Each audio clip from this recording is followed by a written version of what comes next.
يا نفس إن لم تظفري لا تجزعي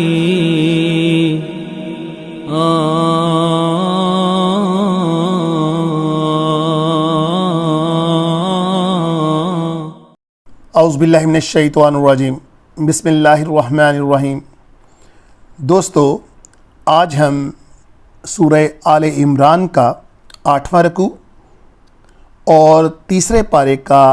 16واں رکوع، اس کو ترجمے، تفسیر اور گرامر کے ساتھ سمجھنے کی سعادت حاصل کرنے جا رہے ہیں انشاءاللہ تعالی۔ تو آئیں شروع کریں۔ وقالت طائفتم، تو کہتی ہے جماعت، طائفہ کیونکہ مؤنث ہے اس لیے قالت کا استعمال ہوا، من اہل الکتابی، اہل کتاب کے گروہ میں سے ایک گروہ کہتا ہے آمنو، کہ تم ایمان لاؤ، بالذی، جو اتارا گیا، انزل علی الذین، ان لوگوں کے اوپر، آمنو، اور ایمان لاؤ، کب لاؤ؟ وجہ النہاری، دن کے وقت، وکفرو، اور کفر کرو، آخرہ، شام کے وقت، لعلہم یرجعون، تاکہ یہ لوگ بھی پلٹ جائیں۔ دیکھیں ان کی چلاکیاں اور ان کا کفر دیکھیں کہ جب بھی کوئی جماعت، آپ فار ایگزامپل ایک جماعت ایک جہاد کے لیے نکلے یا ایک جماعت کسی خاص مقصد کے لیے نکلے،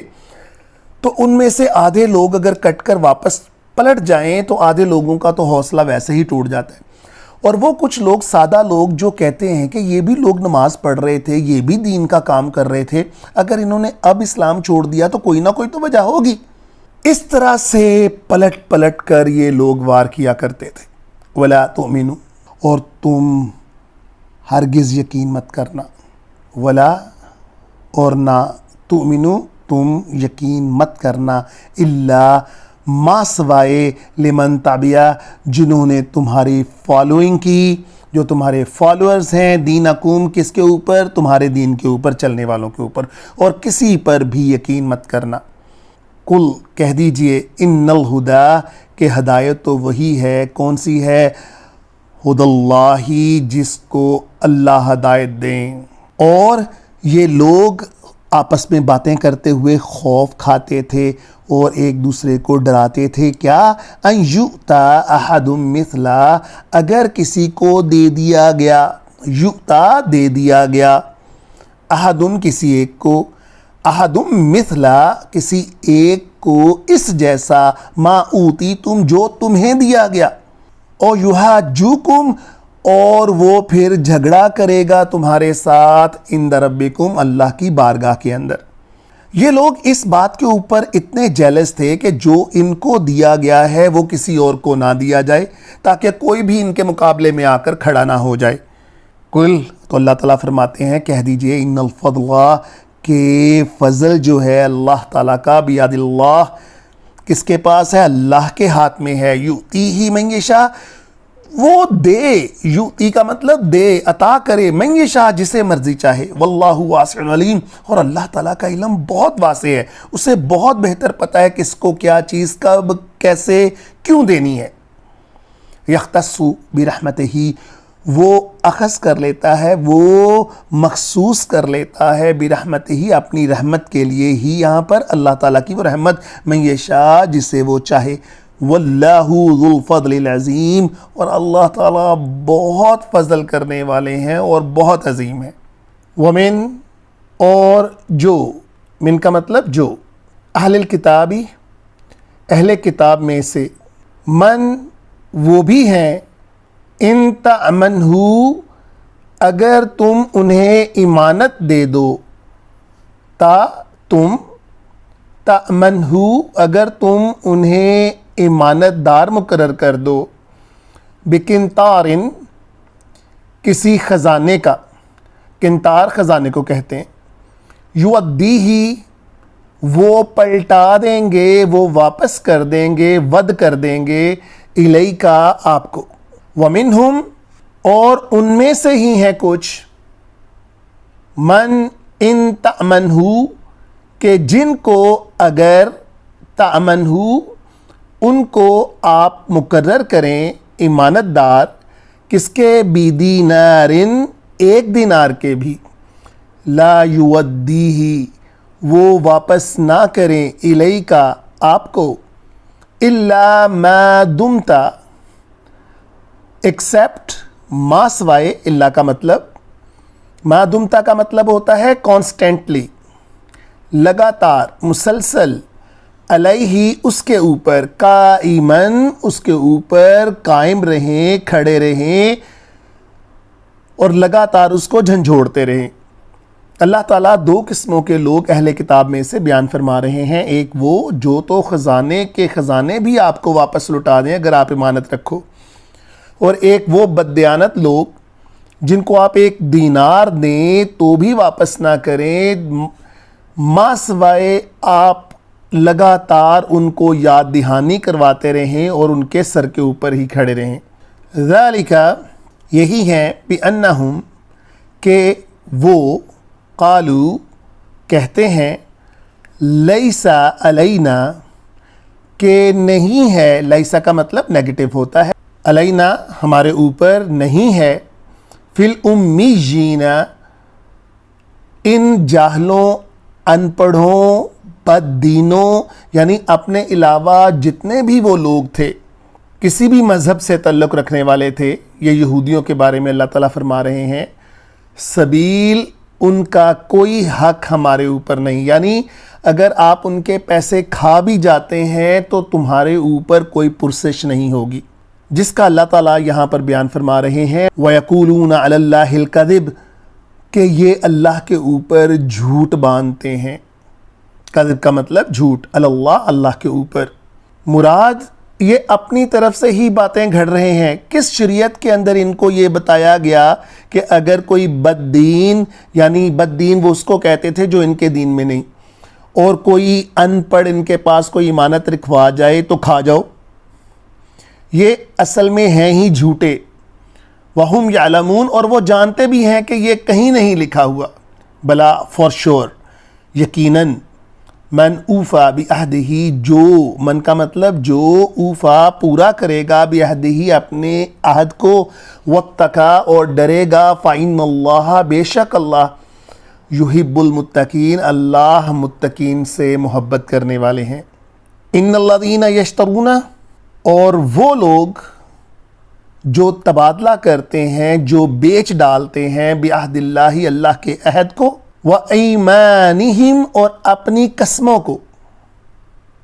ثمناً کس کے بدلے؟ ثمن کے بدلے، قیمت کے بدلے، قلیلاً کتنی قیمت؟ بہت تھوڑی قیمت۔ ہم پہلے بھی ڈسکس کر چکے کہ اس دنیا کا چاہے جتنا مرضی مال و متاع ہو اللہ کے نزدیک اور آخرت میں اس کا ذرا سا بھی حصہ نہیں ہوگا، اور یہی اللہ تعالیٰ فرما رہے ہیں اولئک لا خلاق اور ان کا کوئی شیئر، خلاق کا مطلب شیئر، لا خلاق نو شیئر، اولئک کا اشارہ ان لوگوں کی طرف، ان کا کوئی شیئر نہیں ہوگا، ان کا کوئی حصہ نہیں ہوگا، کہاں پر؟ لہم ان کے لیے فی الآخرتی آخرت کے اندر۔ اور سب سے بڑی بات وَلَا يُكَلِّمُهُمُ اللَّهُ اللہ تعالیٰ ان سے کلام بھی نہیں کریں گے، وَلَا يَنظُرُ اور نظر بھی نہیں ڈالیں گے علیہم ان کے اوپر یوم القیامہ قیامت کے دن، وَلَا يُزَكِّيهِمْ اور ان کو پاک بھی نہیں کریں گے۔ اگر پاک نہیں کریں گے تو اس کا مطلب وہ پکے جہنمی ہوں گے۔ وَلَهُمْ عَذَابٌ عَلِيمٌ اور ان کے لیے ہی دردناک عذاب ہے۔ دوستو اس کی تھوڑی سی بیک گراؤنڈ اس آیت کی یہ ہے کہ مسند احمد میں کندہ قبیلے کے ایک شخص امراؤل کیس بن عامر اور حدر موت کا ایک آدمی کے درمیان زمین کے بارے میں کچھ جھگڑا ہو گیا، جو حضور صلی اللہ تعالی وسلم کے سامنے آیا۔ آپ نے فرمایا حدرمی اپنا ثبوت پیش کرے، اس کے پاس کوئی ثبوت نہ تھا، تو آپ نے فرمایا اب کندی قسم کھا لے، یعنی دوسرے قبیلے کا بندہ۔ تو حدرمی کہنے لگا یا رسول اللہ جب اس کی قسم کے اوپر ہی بات ٹھہری تو پھر تو میری زمین گئی۔ آپ نے فرمایا جو شخص جھوٹی قسم سے کسی کا مال حاصل کرے گا تو جب وہ خدا تعالیٰ سے ملے گا اللہ تعالیٰ اس سے ناخوش ہوگا۔ پھر حضرت صلی اللہ تعالی وسلم نے اس آیت کی تلاوت فرمائی تو امراؤل کیس رضی اللہ تعالیٰ عنہ نے کہا یا رسول اللہ اگر کوئی چھوڑ دے اللہ کی رضا کے لیے تو اسے کیا اجر ملے گا؟ آپ نے فرمایا جنت۔ تو امراؤل کیس کہنے لگے گواہ رہیے گا یا رسول اللہ، آپ گواہ رہیے گا، میں نے یہ ساری زمین اس کے لیے چھوڑ دی۔ اور نسائی میں بھی یہ حدیث مبارکہ موجود ہے، رسول اللہ صلی اللہ علیہ وسلم فرماتے ہیں جو شخص جھوٹی قسم کھائے تاکہ اس سے کسی کا مال چھین لے تو خدا تعالیٰ سے جب بھی ملے گا خدا تعالیٰ اس پر سخت غضبناک ہوگا اور اس کے ساتھ بات نہیں کرے گا۔ حضرت اشعث رحمۃ اللہ رضی اللہ تعالیٰ عنہ فرماتے ہیں خدا تعالیٰ کی قسم یہ میرے ہی بارے میں ہے، ایک یہودی کی اور میری شرکت میں ایک زمین تھی، اس نے میری زمین کا انکار کر دیا۔ میں خدمت نبوی میں حاضر ہوا تو رسول اللہ صلی اللہ علیہ وسلم نے فرمایا تو قسم کھا لے۔ میں نے کہا حضور یہ تو قسم کھا لے گا اور میرا مال لے جائے گا، پس اللہ عز و جل نے یہ آیت نازل فرمائی۔ اب آپ ذرا خود اندازہ لگا لیں کہ جو شخص صرف اس دنیا کو رکھنے کے لیے، اس دنیا سے فائدہ اٹھانے کے لیے جھوٹی قسمیں کھا کھا کر اپنا مال بیچتا ہے یا اللہ کے عہد کو توڑتا ہے یا یتیموں غریبوں مسکینوں کے مال کے اوپر قبضہ کرتا ہے، تو یہ دنیا کتنی دیر چل جائے گی اس کے لیے، اور پھر اللہ کے حضور جب وہ پیش ہوگا تو یقین کیجئے گا تڑپ تڑپ جائیں گے وہ لوگ کہ کاش اس دن اللہ تعالیٰ ہماری طرف نظر ہی کر دیں اور ہمیں پاک کر دیں، مگر یہ ممکن نہیں ہوگا۔ اللہ تعالیٰ ہمیں اس انجام سے بچائیں۔ وَإِنَّا مِنْهُمْ لَفَرِيقًا يَلْعُونَ، اور ان میں سے ایک فریق ہے جو مروڑتا ہے، یلعونا مروڑنا، جو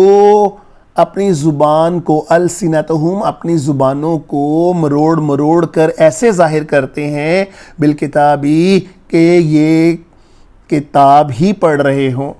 لتحسبوہ کہ تم لوگ خیال کرو من الکتابی کہ یہ کتاب میں سے ہی ہے، وما ہوا من الکتاب لیکن یہ ہرگز کتاب میں سے نہیں ہے۔ یہ لوگ چکر دیتے تھے کیونکہ یہ بھی اہل زبان تھے، اور جو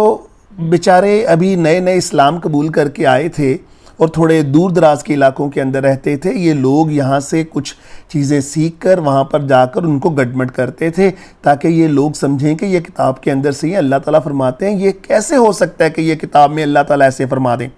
وَيَقُولُونَ هُوَ مِنْ عِنْدِ اللَّهِ، اور وہ کہتے تھے کہ یہ اللہ کی طرف سے ہے۔ وَمَا هُوَ مِنْ عِنْدِ اللَّهِ، بالکل نہیں ہے، یہ ہوا کا مطلب یہ کلام جس کو یہ مروڑتے ہیں من عند اللہ اللہ کی طرف سے نہیں ہے۔ وَيَقُولُونَ عَلَى اللَّهِ الْكَذِبِ، اور یہ اللہ کے اوپر کیا کرتے ہیں، جھوٹ باندھتے ہیں۔ وَهُمْ يَعْلَمُونَ، اور وہ جانتے بھی ہیں کہ اس کا انجام کیا ہوگا۔ وَهُمْ کا مطلب وہ، يَعْلَمُونَ وہ جانتے ہیں۔ اللہ تعالیٰ ایک دلیل پیش کر رہے ہیں یہاں پر، مَا كَانَ لِبَشَرٍ أَن يُؤْتِيَهُ۔ اب دیکھیں نا، قرآن تو نبی صلی اللہ علیہ وسلم پر اترا اور یہ لوگ اس میں سے کچھ آیتیں نکال کر اپنے مطلب کے لیے زبان کو مروڑ کر اس میں چینجز کر کے لوگوں کو بتاتے تھے ہم نے تو نبی صلی اللہ علیہ وسلم سے ایسے ہی سنا۔ تو اللہ تعالیٰ نبی صلی اللہ علیہ وسلم اور اپنے کلام کے حق میں یہاں اس کے سپورٹ میں کھڑے ہیں اس آیت کے اندر اور کہتے ہیں ما کان لبشر ان یؤتیہ اللہ، کیسے ہو سکتا ہے کسی بندے کے لیے ان یؤتیہ کہ اس کو دیا جائے، کیا دیا جائے، یؤتیہ اللہ الکتاب، اس کو عطا کی جائے کتاب، والحکمہ اور حکمت، والنبوۃ اور اس کو نبوت دی جائے، ثم یقول اور پھر وہ کہے للناس لوگوں سے کونو کہ تم بن جاؤ عبادا لی، کیا بن جاؤ، میرے بندے بن جاؤ، یعنی میری عبادت کرو، من دون اللہ اللہ کے علاوہ، ولیکن کونو ربانیین بلکہ وہ تو یہ کہیں گے کہ تم رب تعالیٰ کے بندے بن جاؤ، ربانیین رب کے ہو جاؤ، بما جیسا کہ کنتم تعلمون تمہیں بتایا گیا سکھایا گیا کس کے اندر، الکتاب کتاب کے اندر، وبما اور جسے کنتم تدرسون تم سٹڈی کرتے ہو تم پڑھتے ہو۔ یہ ممکن ہی نہیں ایک رسول کے لیے کہ وہ کوئی ذرا سا بھی، یہ تو وہ اس درجے کی ہی خلاف ورزی ہو جائے گی، یعنی وہ جو ایک مقام ایک رسول کا ہے، ایک امانت دار کا ہے، ایک امین کا ہے، وہیں سے یہ سارا کچھ کام گڑبڑ ہو جائے گا۔ اگر وہی ٹھیک نہیں رہا تو پھر اللہ اور بندوں کے درمیان جو ایک وسیلہ ہے، جو رستہ ہے، اگر وہی گڑبڑ ہو گیا تو پھر پیچھے رہ کیا جاتا ہے۔ تو اللہ تعالیٰ کیسے ممکن ہے کہ اس وسیلے کو، اس ذریعے کو گڑبڑ ہونے دیں؟ وَلَا يَأْمُرَكُمْ، اور وہ تمہیں کبھی کرنے کے لیے نہیں کہے گا، کیا ان تتخذوا الملائکۃ، کہ تم ملائکہ کو اخذ کر لو، اس کو بنا لو، والنبیین، اور نبیوں کو بنا لو، ارباباً، اپنا لارڈ، اپنا آقا۔ کیسے ممکن ہے کہ وہ حکم دے کہ تم اللہ کو چھوڑ کر ان کو اپنا ارباب اختیار، اپنا لارڈ، اپنا رب منتخب کر لو؟ یأمرکم بالکفر، کیا وہ الف شروع کے اندر آیا، اس کا مطلب کویسچن ہے، یأمرکم، کیا وہ تمہیں حکم ایسا دے گا بالکفر کہ کفر کرو؟ کب؟ بعد اذ انتم مسلمون، کہ تم جب مسلمان ہو چکے ہوئے ہو۔ دوستو یہ بہت خوبصورت آیتیں ہیں اس دلیل کے اندر کہ ایک رسول کبھی غیر امین ہو ہی نہیں سکتا، کہ اس کا تمام کنٹرول اس کے اپنے ہاتھ میں بھی نہیں ہوتا، اس کا تمام جو بھی پروسیس چل رہا ہوتا ہے وہ اللہ تعالیٰ ڈائریکٹ اس کو دیکھ رہے ہوتے ہیں، وہ چاہ کر بھی بے ایمانی نہیں کر سکتے۔ لہٰذا اس کی دلیل کے طور پر یہ آیتیں نازل ہوئیں کہ یہ میرے بندے کبھی بھی تمہیں ایسا نہیں کہہ سکتے کہ تم ایسا غلط کام کرو، بلکہ یہ کافر لوگ ہیں جو صبح کو تو تمہارے پاس بیٹھتے ہیں اور شام کو جا کر کہتے ہیں کہ نہیں ایسا نہ کرو۔ يا نفس إن لم تظفري لا تجزعي